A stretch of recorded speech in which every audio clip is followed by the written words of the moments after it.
But then he was quite insistent, and that made me accept to come for this. So thanks very much, Dr. Uday Shankar, for that special privilege. And with regard to whatever the chairman, sir, was saying, I do remember, sir, I do remember coming here. In fact, when I stepped in this morning, I commented to Dr. Uday Shankar, I've come here before as an inspector, but then that was at the start, probably when the institution was at its infancy. So thank you very much for remembering those days. And thanks everyone for making me a part of this occasion. Now, one thing which I always enjoy and feel privileged about is to be amongst students. That gives me the maximum joy, and thanks very much, sir, for making me a part of this students' occasion this afternoon. Without much ado, let me get going to what I'm supposed to be doing today. When Dr. Uday Shankar asked me as to what could be my topic, I was the one who suggested bibliotherapy. Many of you might wonder, people might have checked as to what bibliotherapy is. It's very simple to understand the term. We all are used to the term bibliography.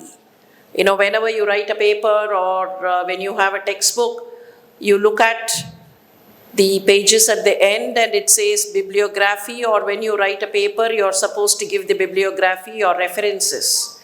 Bibliotherapy is nothing but book therapy. Book therapy might be a little intriguing for many people today because we have done away with the habit of reading books. When books are slowly going away, why is it that we are trying to discuss bibliotherapy? That is why I thought we would have to name it the relevance then and now. Bibliotherapy had relevance in the past. Does it have relevance today would be a question. And that is the question that I seek to answer at the end of this session. Books are required for reading. But then here is something slightly unique. Books are for treatment. What kind of treatment?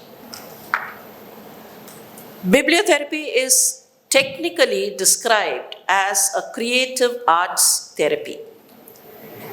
Therapy is something scientific, but then we have something diagonally opposite, arts. Book therapy is typically described as that kind of a creative art which is used for therapy. This is a therapeutic approach where you use any literature. When we say book, it does not mean a particular book. It means any type of literature. It can be fiction, it can be non-fiction, it can be nursery rhymes, it can be a graphic book, it can be an audio book, whatever. Any written material, any textual material which is used for creating wellness and behavioral health. So you would have guessed, right now, for the last 1 century, bibliotherapy is part of psychological management. It is considered a curative management alongside cognitive therapy or other mechanisms and procedures of therapy used in wellness treatment. In the olden times, let us trace a little of history of bibliotherapy as to how it started and what happened to it. In the olden times, the earliest record regarding books being used for wellness purposes, for healthcare purposes, we find the library of Ramses. You might have heard, Ramses was a king of the Egyptian dynasty. Ramses too had a library, and the library said, this is the place of healing for the soul. He had a signboard which said, the house of healing. You know, when you walk into a laboratory, you have a signboard saying, this is this laboratory.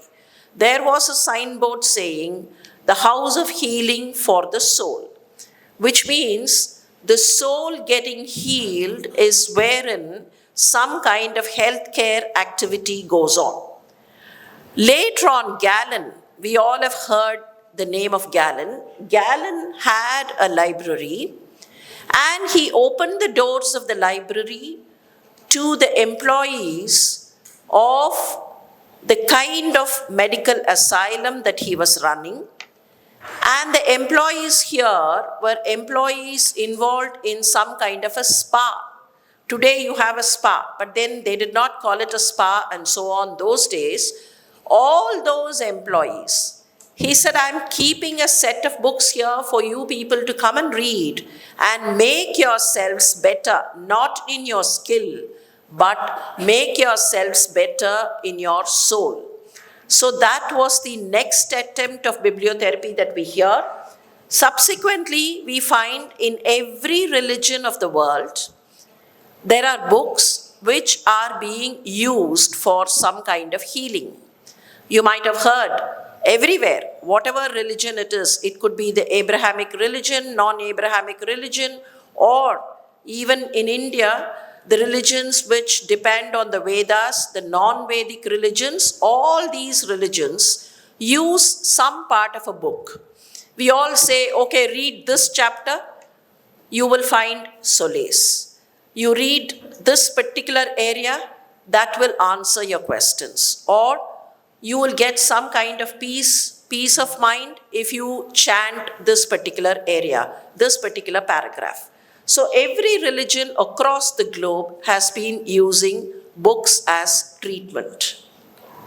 Subsequently, it was Benjamin Rush.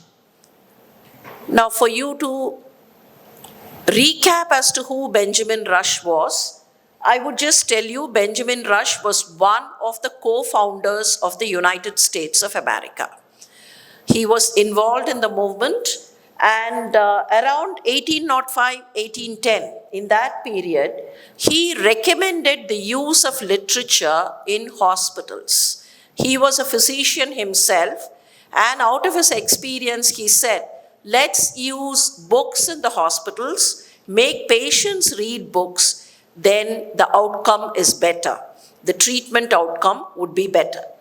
Then came John Galt. John Galt was more of a psychiatrist, but then he was involved in several mechanisms, and by 1860, he put forth a view saying books would help in the mental well-being of an individual. And by 1900s, because of Galt's theory, by 1900s, several of the European medical institutions made library a part of their wards. Books were kept in the patient wards. They all housed good libraries, and the books were made to be given to the patients. The patients were required to read the books at least for about 20 to 30 minutes a day. Then in the First World War, that was when the turning point occurred. During the First World War, you can imagine people who had been admitted to the hospitals were people who fought at the war front. They were either injured or they were political prisoners. So the hospitals, the military hospitals during the wartime, the hospitals were teeming with patients. And these patients not only were sufferers, but they also had a kind of a psychiatric backlog. They had a kind of a backsetting of their mind, primarily because they were involved in fighting. And that caused a lot of repercussions. And one way was to give them books, make them read books, seek some kind of solace. So during the wartime, most of the military hospitals had good libraries. They were given books with, and they were made to read those books. Subsequently, with this kind of a healthy outcome, a positive outcome during the wartime, the other hospitals also started adapting this procedure, and libraries became part of the hospitals, both in the Eurasian area and in the United States. But it was much later that the term bibliotherapy was coined. It was only during the First World War era that Samuel Crothers, who himself was a psychological counselor, he made this term, he coined this term. He said, if books are being used for therapy, let's call it by a good name. You know, generally as medical professionals, as healthcare professionals, we all know most of the terms that we use every day are derived from Latin and Greek. And they are not plain English terms. They sound bombastic. So Samuel Crothers thought that this term also should derive from Latin, and he made bibliotherapy a regular term, and it walked into the vocabulary of the English language and taken further forwards. By early 20th century, bibliotherapy became part of the curative system. World over, psychiatrists and psychologists adapted bibliotherapy as part of their curative system, and it became a standard format to use as a subsidiary or a supplementary therapy for cognitive behaviors and several other conditions which in everyday psychiatric practice was faced into. By late 20th century, bibliotherapy roundtables were held. In these roundtables, qualified personnel sat, discussed as to what kind of book should be given to the patient, and they made out a list of books. These are the books which can be given for anxiety disorders. These are the books which can be given for some kind of a grief situation. These are the fictions which can be given to children.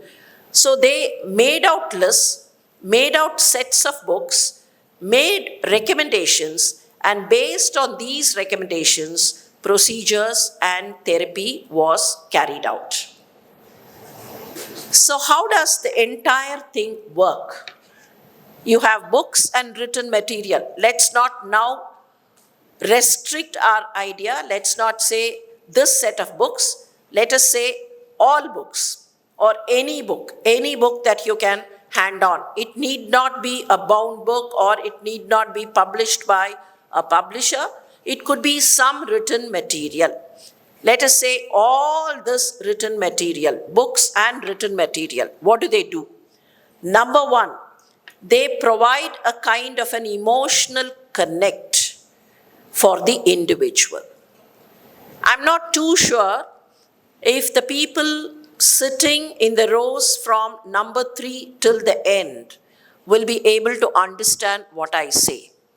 But I'm sure at least some of the people in the front 2 rows will be able to understand.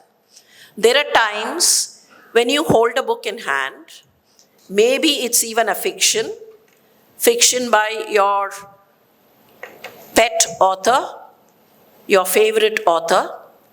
You read the book and then slowly get into that mood where you have transformed yourself into a character there in the book. And if that individual is dancing, you're also dancing. And if that individual has a fight with yet another character in the book, you're also fighting. Kind of, you become a character of that particular book. This kind of an emotional connect that is provided by the book or literature. Many of you may not have this kind of an experience, but I'm sure some of you would still have. How many of you have read Dan Brown? Now, when you read Dan Brown, whom do you become? Yeah? Langdon. Many of you become Langdon and try to insinuate into the system, try and find out what is there behind that symbol. You have read the latest Dan Brown? Secret of Secrets. How many of you have read it? It talks about a very unique science, noetic science, which is yet to completely pick up. But then it's something what, standing on Pondicherry soil, you can think of Aurobindo. What Aurobindo talked about collective consciousness is what is being talked of in Noetics in Dan Brown's book. Now, how many of you read Amish? Shiva's trilogy? When you read Shiva's trilogy, how many of you get transformed into that character who comes from Tibet and who tries to gulp the poison? I'm sure as you read any book, most of the times when you get into that book, Harry Potter, when you read Harry Potter, did you not transform yourself into Potter's shoes and then tried thinking about all that you could do? Now that is a kind of an emotional connect that a book gives you.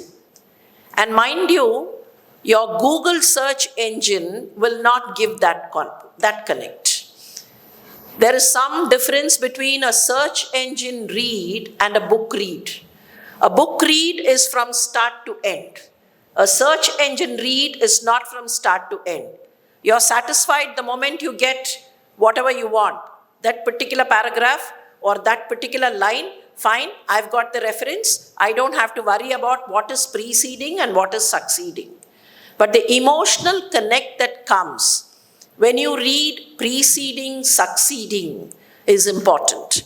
So that is point number one as far as the way bibliotherapy goes. Point number two, it offers comfort. When you read Harry Potter, we all know that we're not going to get the circumstances that Harry has.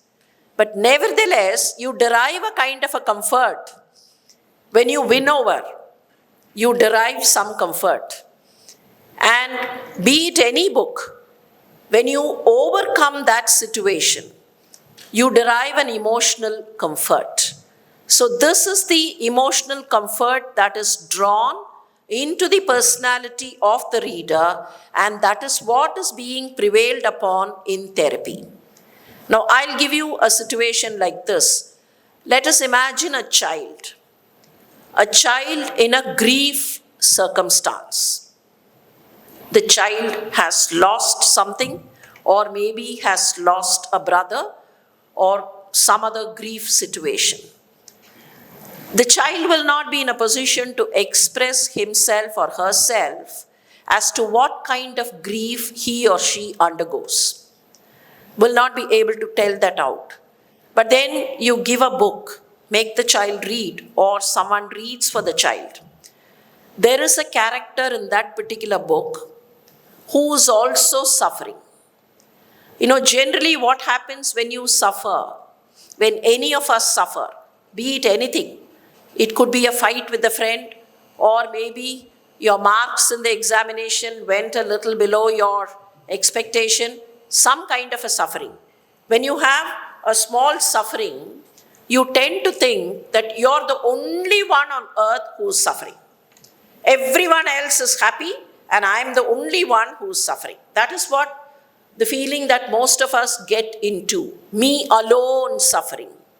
But when you have a book and you find a character who's also suffering, you slowly start empathizing and slowly start feeling that I'm not the only one suffering, there is someone else suffering, and slowly come out of your shell and then become normal, find your balance. So that kind of a comfort which is given by books. Number 3 factor is it opens the mind. Until now I was thinking I'm the only one who has been punished by God. Nobody else on earth is unhappy. I'm the only one who's unhappy. But then when I open my mind, not my external eyes, but when I open my mind, I tend to understand there is suffering in everyone's situation. Everyone is happy. I can also be happy. So it opens the mind, it opens your senses, and gives you some kind of newer insights and balance. At the end of it, put all these together, it gives you some kind of wisdom and advances you further. So, very often, as you find, bibliotherapy is being used in several of these conditions: anxiety, depression, substance abuse, eating disorders, relationship issues, when there is some kind of a discord in a marriage or a discord in friendship. So in all those situations, it can be used in situations of grief, situations of depression, coping with grief. And I find today many youngsters complain of depression. It's very difficult for me to think of depression. In fact, if I was, when I was at your age, I would never have uttered the word depression, because it was some kind of a word in the textbook, that is all. None of us understood what depression exactly was, and none of us thought that we could be depressed. But today I find many of the younger children, the kids, as I see you, I look at you as kids, but most of you complain of depression. And sometimes I'm pained to know that people call themselves depressed primarily because some other celebrity calls himself or herself depressed. Now it's become a kind of a fashion, because somebody is a celebrity, because he or she is depressed, I also will have to be depressed to become a celebrity. The vice versa cannot be true. But then in such situations, books have been found to be excellent partners and excellent therapists. One most important thing that happens when you have books as your companions, you not only kind of relieve symptoms, but you also identify symptoms. Very many situations, we are not able to understand as to what is happening to our mental personality. There are times when we say something wrong, something I find abnormal, but I do not know what it is. I'm not able to express. In such situations, books become handy and make us understand, identify the same symptoms, because you find someone else in the book has those symptoms. You try and work out, oh fine, I also have the same thing, so I also must be going through the same situation. Now, how does it help? When you identify the symptoms, you're able to express better. You're able to tell. See, I will tell you what exactly, without mincing words, what exactly. I'm not trying to point out to any individual, but then students of the age group between 20 and 25, I'll tell you what exactly happens, because I've been handling students for about 3 to 3.5 decades in my life. There is some kind of a situation where one finds himself or herself a little confused, and some kind of counseling help is given. Very often, this person does not want to accept the counseling help. Why? Why? Because everyone else will look at me and then label me as someone who requires counseling. So what happens is, students do not want to accept this kind of a counseling. Fine, the counselor keeps talking and asks for, what is your problem? What do you find? Do you have this symptom? Do you have that symptom? Still, the student does not want to come out. Why? Because the same reason, that I would be labeled to be someone of some kind of mental confusion, not being mentally stable. But now comes a situation wherein The individual reads a book. Let us imagine character X in the book has the same symptoms. Now what happens? This person, the girl who's reading the book, goes to the counselor or goes to the therapist, does not seek relief for her symptoms, but then says, this person has something. Like, it's easy to discuss the symptoms of a third person. It is difficult to discuss the symptoms of oneself, but then it's easy to discuss the symptoms of another person. So that way, it has been noticed that people who are given books to read, they come back and discuss the symptoms of a fictitious character, of a hypothetical character, of a character in the book, and that relieves them of their own symptoms. What does this relationship do? It works on the therapeutic, curative, and the guidance potential of the relationship between oneself and the book. That is why I said in the beginning, people of our generation, we are used to having the book in hand, and we would get into the situation and probably imagine ourselves doing what that character does. Sometimes it will go to that extent. I remember, at least for my own self I can speak, I remember there are certain books, certain fictions, which I would have held, the book I would have held in my hand, I would have jolly well tranced myself, and after some time you could even find the book topsy-turvy. I would keep the book topsy-turvy, but still be dancing like Sivagami or, doing whatever the character had been doing. So this works on that kind of a relationship. But this relationship has a lot of curative and therapeutic potential. It is that potential which is not talked of in medical books that we would have to exploit. Bibliotherapy can be used as a supplementary or a complementary to any other therapy. It can be an individual therapy or can be a group therapy. Make a group of people sit and read, and then it can even be self-boosting. I'm sure many of you would have seen the book stands. You scan the book stands across anywhere, airport, railway station, or even restaurants. What do you find?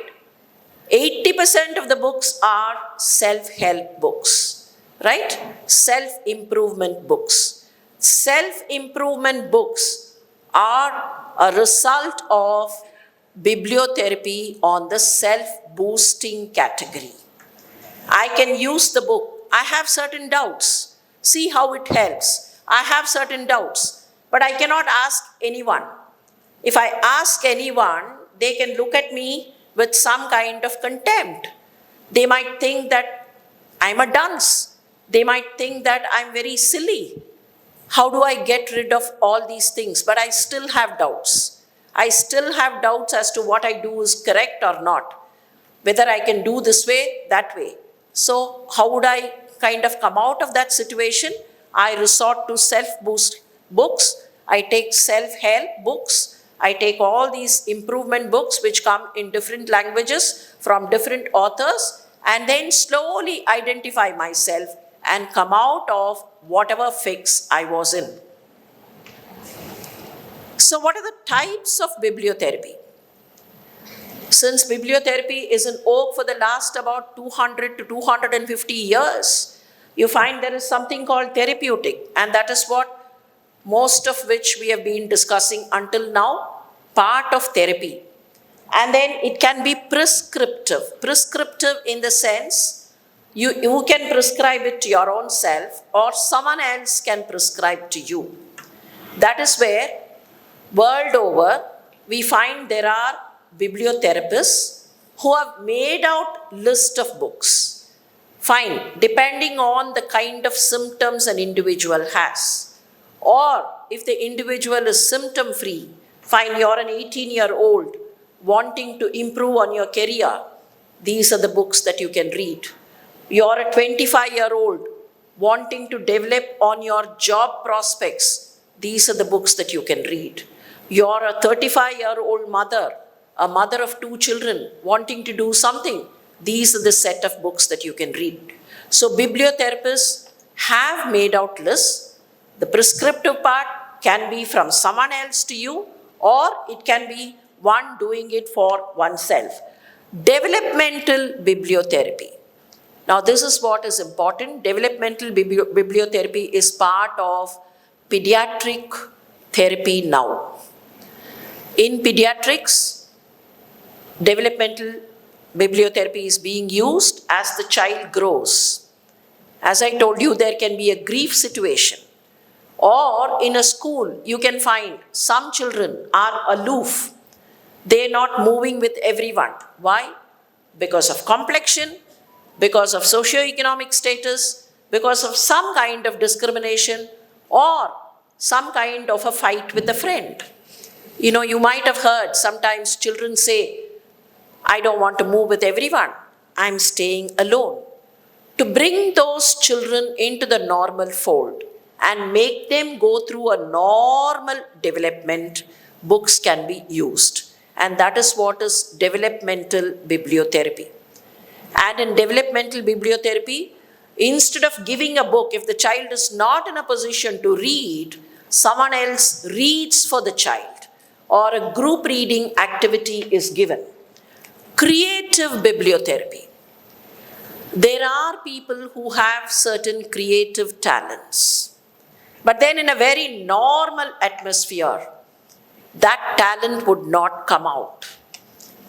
If some kind of talent is observed, or you find the individual is not forthcoming, if they are subjected to some bibliotherapic activity, you find after some time their creativity surfaces out. So various types of bibliotherapy have been evolving, and I'm sure in the next decade to come, there would be more and more of types.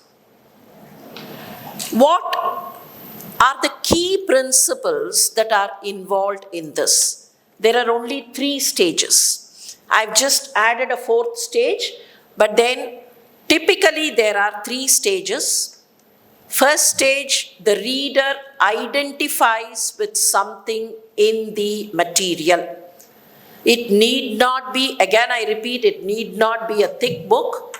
It could be some material that you read or some material that you hear. It could be an audio book also. But then identification is the first step. Step number 2, it gives some kind of catharsis or venting. I'm sure you all know the meaning of the word catharsis. There is so much of bottled up negative emotion sitting inside.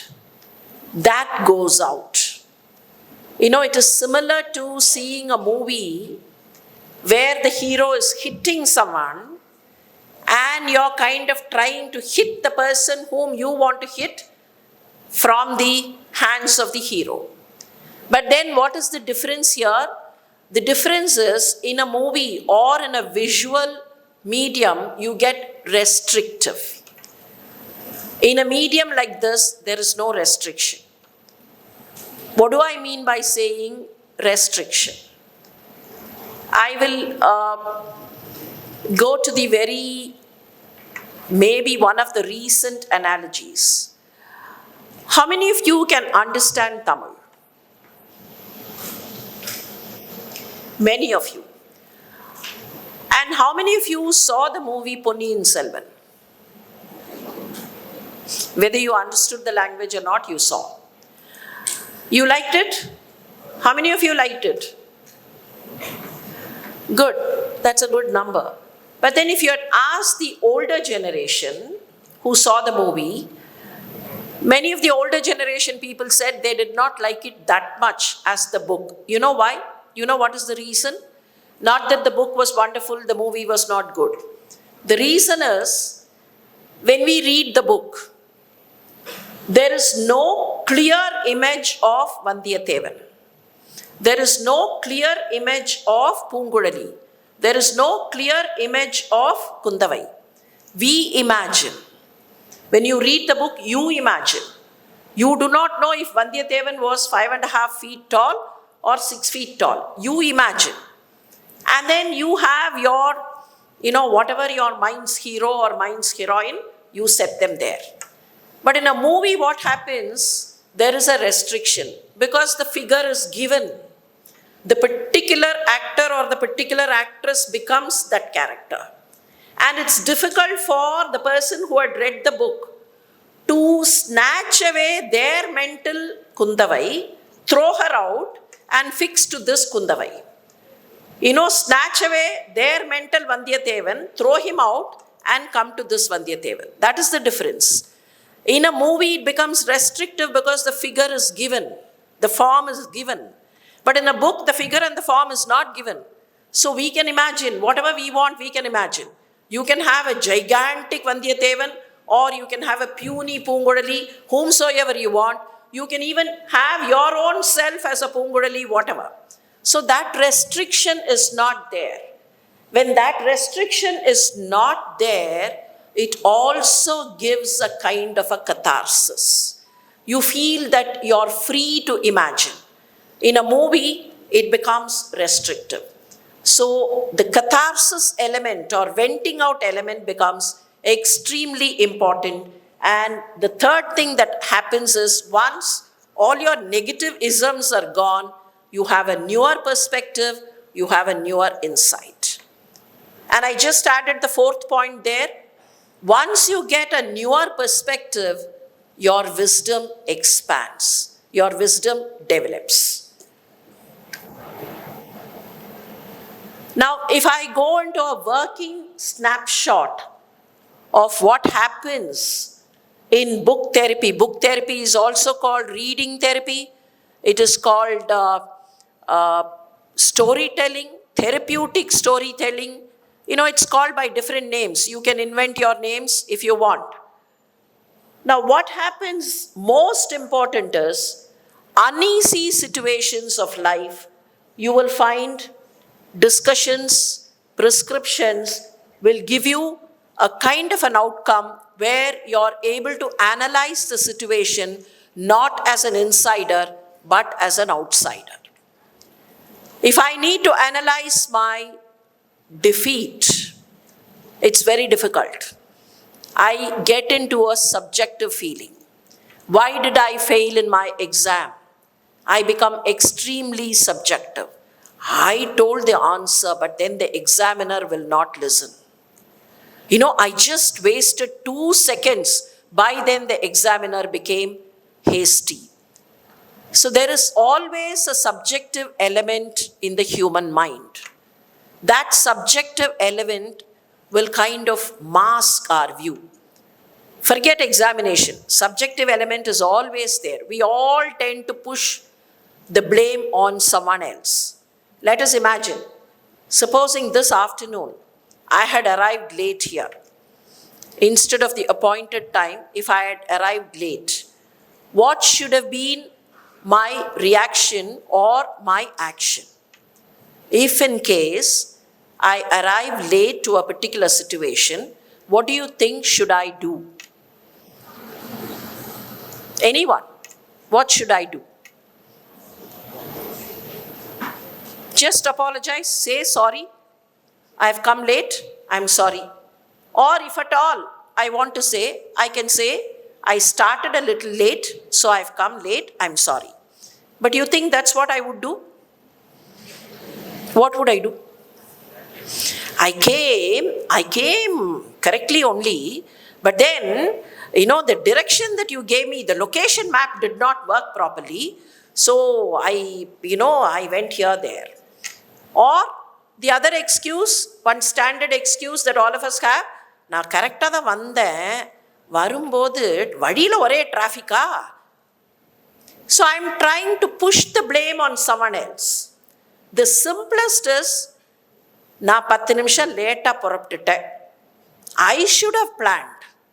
I should have planned for a 3-hour journey or a 3.5-hour journey, giving margin for the traffic and I should have arrived on time. யாராவது இப்படி சொல்லுவோமா?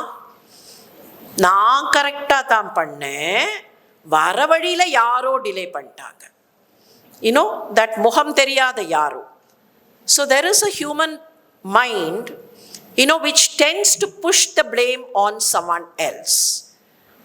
Whenever we are involved in an unpleasant situation, we tend to push the blame on someone else. I'm sure I've been a teacher for many years, and I've been a student also. No student, not necessarily a med school student, starting from the first grade till whatever level, no student would want to accept that the student did a mistake. It is always the examiner or the teacher who made a mistake. Illaya? And parents will also say, "Yen kodanda tappe pannala, mattavanga da tappu pannanga." This is what happens everywhere. An employee will say, "I never made the mistake. It is only the person who employed me. That person made the mistake." All of us are given to this feeling because all of us have minds. It is a human mind which thinks like that. So that subjective reality, that is called the subjective reality. The subjective reality will mask. Adu mask pannama irukadonna, we will have to have a neutral perspective. The book will give you that neutral perspective. That is why in an uneasy situation, the book will come to your rescue. It will make you think a third-party discussion, and then you will be able to take a neutral decision. And one advantage here is you don't have to tell someone, நான் தப்பு பண்ணினேன் திருத்திக்கிட்டேன்னு சொல்ல வேண்டாம். ஏன்னா அந்த தப்பு பண்ணினேன்னு சொல்கிறதுக்கு கௌரவம் இடம் கொடுக்காது. Dignity, call it by whatever name, but that dignity will tell, no, don't accept that you have made a mistake. The easiest way is, I have not made a mistake, someone else in this material has made a mistake, and I am giving an option to that person. The same option I am also following. So that gives us a boost to our own personality. The range of use as on date. Mark it, the range of use as on date. I'm not talking here as a psychiatrist or a psychologist, and I also sincerely believe that all of you are not involved in psychological or psychiatric practice. But then, why am I repeating this? I will come to it. As on date, it's being used in most of those conditions where there is a psychological problem. But then, it can be used in conditions like anger, socially inappropriate behavior, extreme shyness, and lack of confidence. This is what many students face, especially when you move from one institution to another institution, from one level to another level, from the school level to the college, or from the undergraduate level to the postgraduate level, or from the postgraduate level to yet another level, a doctoral level. The shyness and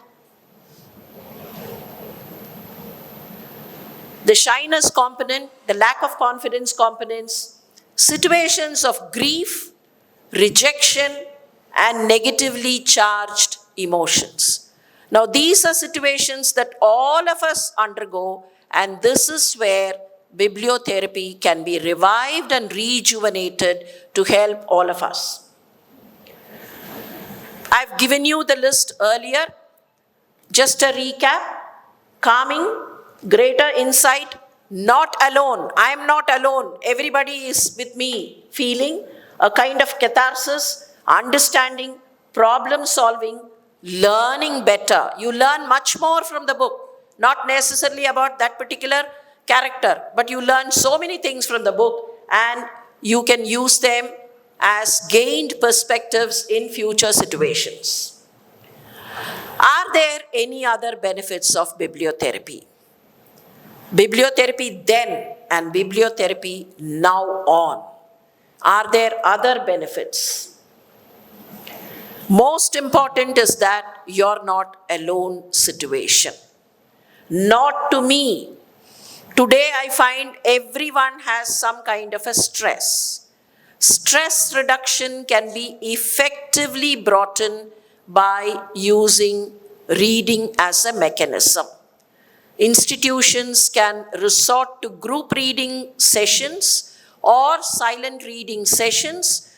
You might have heard across the country there are reading sessions now, a 10-minute reading session or a 20-minute reading session, what are called silent reading sessions. Just give them books, whatever book they want to read. They can read for 10 minutes, make an area available, they come there, sit and read and go away. Don't make any noise, read. If you want to read, come here, sit and read, go. Those 10 minutes or 20 minutes are making wonderful effects in that individual. So even in public parks, you might have heard in cities like Bengaluru, where public parks are made, areas where silent reading sessions have started. Even in Chennai, silent reading sessions have started. So that reduces the stress, balances stressful situations. The only thing is, there is a kind of a social togetherness. I am not alone, I am with you, you're with me, and with these emotions, we can handle our future. The second thing is, this is what is important for the healthcare provider. Until now, book therapy was used only as a mechanism which will help the mind to settle. But then studies have indicated that neuronal circuitry has increased when someone keeps reading, which means it can be used as a therapy in conditions like Parkinson and in dementic disorders. Neuronal circuitry can be developed, neuroplasticity increases. Neuroplasticity as such is a recent development, but then if neuroplasticity can be enhanced by book reading, that is an advantage. So this is one area which needs to be researched upon more, but early indication is that neuronal circuitry has been increasing in those people who have been having reading as a habit. So probably that would increase when you use bibliotherapy as a mechanism of therapy or as a mechanism of help.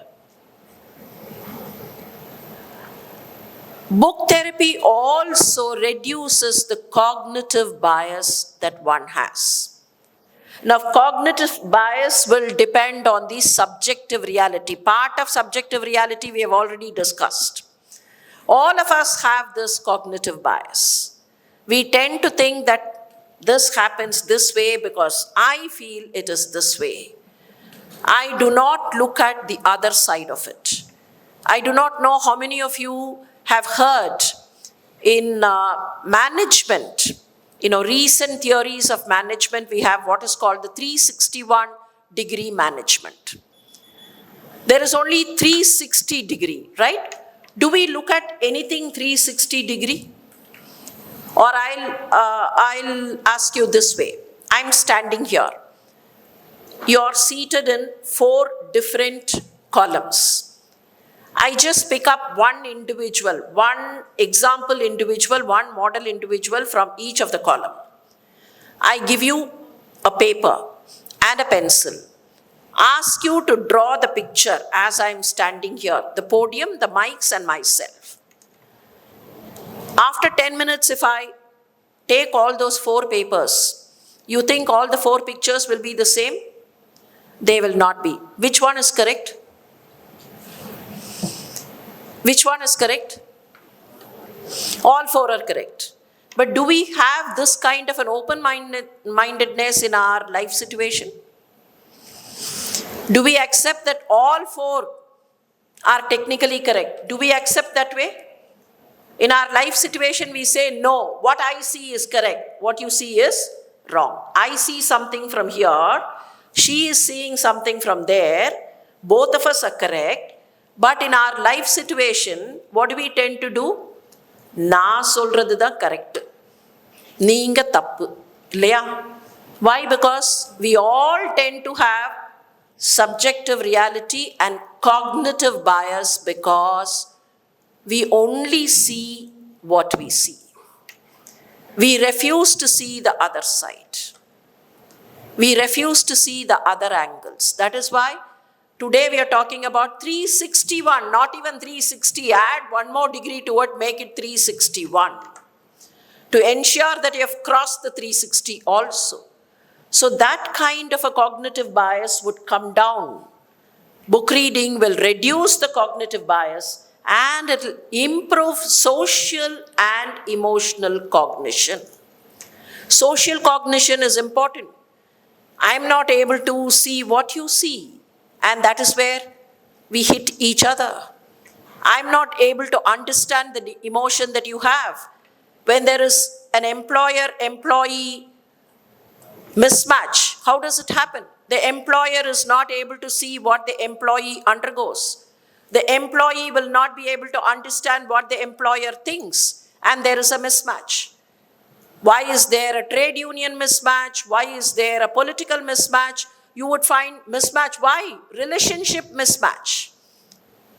The brother is not able to see what the sister sees. So there is so much of emotional lack and a social lack. So social cognition and emotional cognition will improve because of reading books. Individuals can re-evaluate. Books will give you that feeling of re-evaluation. Re-evaluate your own self. Introspect and re-evaluate. And regulates the emotional understanding, of course, cognition put together, giving newer insights. Generally in bibliotherapy, there is one kind of a restriction. People say, you'll have bibliotherapy helping you if you like reading books, if you enjoy creative thinking, and if you empathize with people, and bibliotherapy will not work for people who do not like reading. But I tend to differ here. I personally feel this can be overcome by making someone else read for them. Just a month ago, I was in Delhi for a medical conference wherein I met an obstetrician from Punjab and a psychologist from Odisha. Of course, psychologist was working on bibliotherapy and she was giving so many favorable points for this. But then this obstetrician, just imagine she's an obstetrician and she's not going to use bibliotherapy in her regular practice. That's what we think. But then when I was talking to her, she said she's using bibliotherapy even for her patients, obstetric patients, patients who are just about to deliver. I asked her, what do you do? She said they would not be able to read, but then I make someone else read for them. So that can be hearing bibliotherapy or reading bibliotherapy or even audiobooks. But a patient in pain may not even be able to use audiobooks, but then have someone else read, someone else do something for them. So that would help in antenatal therapy and prenatal development.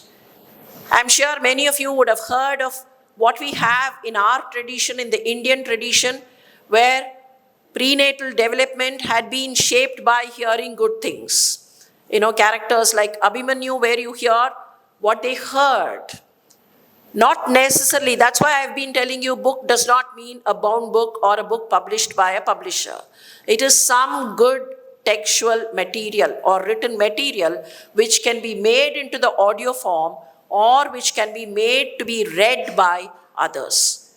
That would help in prenatal development, in antenatal management. This obstetrician had been using it for some years, and she came up with a paper with all statistics to say, yes, it helps in antenatal management, it helps in calming down the patients, and it helps in safe, normal delivery.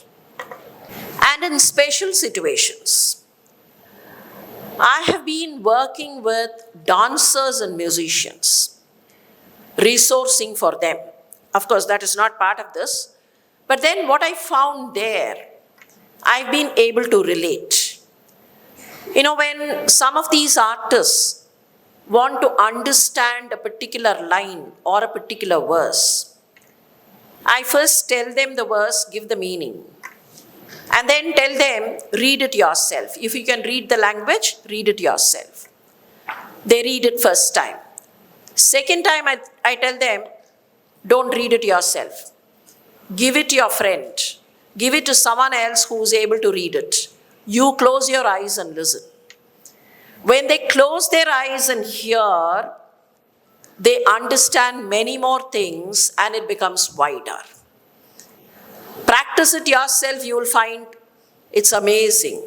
When you read 4 lines, whatever it is, even if you're subject, you read it, you understand something you understand. Sometimes you don't even understand that, or sometimes it goes volatile. But then close your eyes and make someone else read. The percolation is better because you're able to visualize it in your own area. So I tend to use that here. And I tried it in a special situation. Someone who's not able to read, visually impaired person. A person who's visually impaired from birth, or someone who lost visual acuity a little later, visually impaired. Now, how do they come out of their situation? How to make them come out of their grief and become creative? Such special situations, audiobooks or someone else reading for them will be of great help, because on one side, they come out of the grief, on the other side, they develop their creativity. I remember my own anatomy professor, Dr. Anantharaman, when we joined the institution, we were surprised to find the man had paralysis of his right hand. But then he used to draw such wonderful histology pictures. We were all surprised. Man will be very short. He had complete paralysis of his right upper limb, maybe just from underneath the shoulder it was paralyzed, but it was there. It was there physically, an entity. He would come with a full sleeve shirt, but then draw excellent pictures. And for some time, all of us were believing that he was a left-hander from the start. But we later realized he met with an accident when he was going for his post-graduation examination. He wanted to become a plastic surgeon, but he could not because of fate. He later developed, kept reading, came out of the grief, and then started practicing, because some character in that book was a left-hander, started practicing writing, started practicing drawing, and then he used to come out with such beautiful histology pictures. So that is coming out of a special situation. So special situations deserve this kind of a therapy. So to put them all together, you can practice literary journaling. Individuals who don't want to be part of a group can practice literary journaling. Write something there, write whatever you want. Write some craft stuff. You want to kill someone, don't kill them physically, but then kill them in your journal, kind of say, come on, I don't want you here. So something of that kind, show all your anger, but then the next morning, you're clear, you're without anger. And that is what is literary journaling, which is now becoming part of bibliotherapy. And then you have many other things, mindful reading, literary letters to a character. You can write a letter to Harry Potter or to your own favorite character. That is a kind of a catharsis. Book prescriptions to friends, read in nature so that the book and the nature align together, affirmations from within the textual content, and then go for a walk and hear an audiobook. All these are becoming part of bibliotherapy, and bibliotherapy is expanding. What was originally considered to be a small area is now expanding. And mind you, it's just about 110 years from the time the term was coined.